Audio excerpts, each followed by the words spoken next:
দেখি একটা আদা তুলি, একটা আদা তুলতে হবে। গাছ আমি একটা আদা তুলছি আমার গাছ থেকে, রাখলাম পাশে। আচ্ছা, আরেকটা আদা তুলি, আরেকটা আদা তুলি, আরেকটা আদা তুলি, আরেকটা আদা তুললাম, রাখলাম পাশে। বেশ, এখন আমি দুটো লঙ্কা তুলব। দেখি লঙ্কা তুললে যায়, লঙ্কা গাছ থেকে লঙ্কা তুলে দেবো।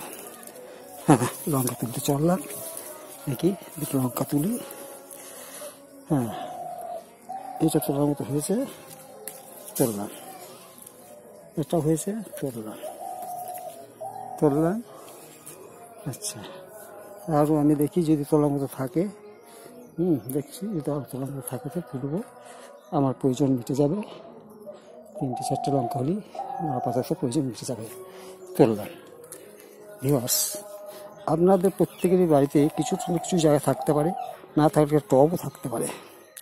সেই টবেতে আপনি যদি মনে করেন যে সঠিক ব্যবহার করব, তাহলে আপনারা প্রত্যেকে জানেন যে বাড়িতে আদা আর লঙ্কা এর ব্যবহার প্রত্যেক ব্যক্তির কাছে, প্রত্যেক পরিবারে আছে এবং এগুলোর উপযোগিতাও আছে। এই যে আদা এবং লঙ্কা, এগুলো এমন কোনো পরিবার নেই যাকে কিনতে হয় না, অথচ এদের দামও আছে, ভালো দাম আছে। আদা সারা বছর মোটামুটিভাবে 100 টাকার থেকে 150 টাকার নিচে থাকে না, 100-150 টাকা তো বটেই, তারও বেশি।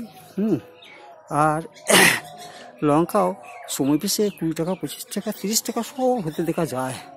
অথচ আপনার জায়গায় আপনার যেমন প্রয়োজন সেটা আপনি নিজেই লাগিয়ে ব্যবহার করতে পারেন এবং অল্প জায়গাতেই আপনার এই কাজটা হবে। ধরুন আপনি লাগাবেন আদা, সেই আদার পাশে মাঝখানে ফাঁক থেকে আপনি লাগাবেন লঙ্কা। তাহলে সেই লঙ্কা গাছ থেকে আপনি কী হবে না, লঙ্কাও পাবেন, আদাও পাবেন, অল্প জায়গার মধ্যে ভালো কিছু পাবেন। কেন এগুলো আমরা খাই? তার কারণ হচ্ছে যে লঙ্কা যেমন মনে করুন আমাদের কি করে না, রক্তচাপ কমানোর ভালো ব্যবহার করে, ফাইবার আছে, কোলন পরিষ্কার করতে সাহায্য করে, আমাদের এতে প্রচুর ভিটামিন আছে। হ্যাঁ, তবে হ্যাঁ, বেশি খাওয়াটা ঠিক নয়, তাহলে আলসার দেখা দিতে পারে, সরকার বৃদ্ধি হতে পারে, এগুলো ঠিক কথাই। হ্যাঁ, কিন্তু আপনি যদি ঠিক পরিমিত খান তাহলে আপনার কিন্তু উপকারই হবে, অপকার কিছু হবে না। এই যে আরেকটা বড় লঙ্কা পেয়েছি, তুলে নিই। আরেকটা বড় লঙ্কা পেয়েছি, আমি তুলে নিচ্ছি। হ্যাঁ, এই তো বেশ। এইবার যে আদা, এই আদার কী কাজ? আদা তো আপনারা জানেন, যদি এটা যে মশলা তা নয়, ভেষজ বটে।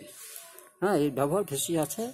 আপনি খাদ্যশিল্পে, পানীয়ে, আচার, ওষুধ ব্যবহারে এর ব্যবহার প্রচুর, বহুল প্রচার আছে।